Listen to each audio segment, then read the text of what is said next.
Oui, Madame la maire, je veux d'abord vous remercier d'avoir pris l'initiative de ce vœu ce matin pour que nous ayons ce débat très important.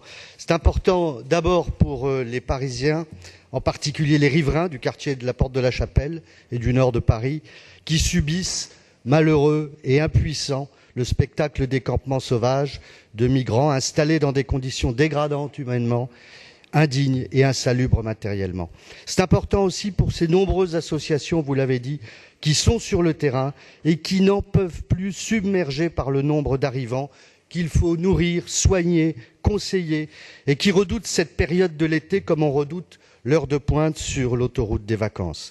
Enfin et surtout, c'est important pour ces femmes, ces enfants et ces hommes qui n'ont pas demandé à quitter le Soudan, l'Afghanistan, la Syrie, l'Irak ou Haïti et qui cherchent naturellement un abri, un refuge, un asile, un accueil.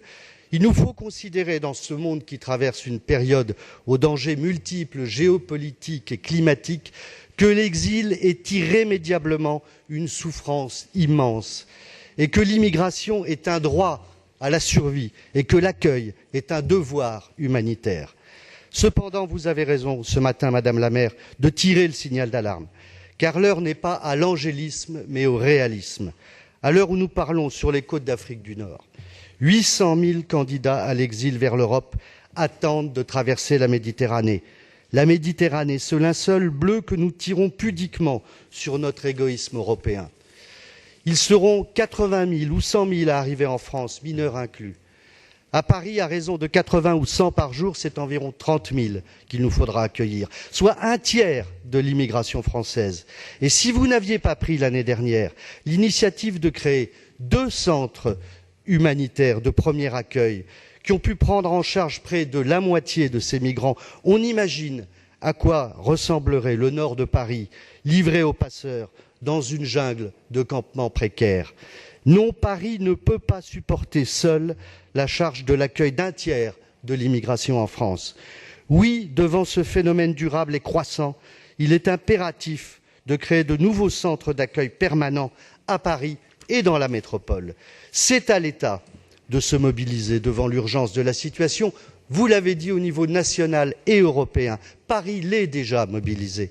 C'est au préfet de la région Île-de-France de mobiliser les autres départements autour de Paris pour réunir les moyens de ces accueils supplémentaires. Ce qu'a fait l'année dernière la ville de Paris, Madame la maire, initiative responsable, inédite, exemplaire, doit être urgemment suivie, renforcée par l'État et les autres collectivités responsables de la métropole. Madame la maire, nous joignons notre voix à la vôtre ce matin, j'espère unanimement dans ce Conseil de Paris, pour exhorter l'État et les autres collectivités à la solidarité avec Paris, bien sûr, mais aussi au respect de leurs devoirs humanitaires. Je vous remercie. C'est moi qui vous remercie, cher Éric Azière, pour cet engagement et ce volontarisme depuis la première heure où nous avons commencé à parler de ce sujet des migrants et des réfugiés. Je vous remercie vraiment. Rémi Féraud, président du groupe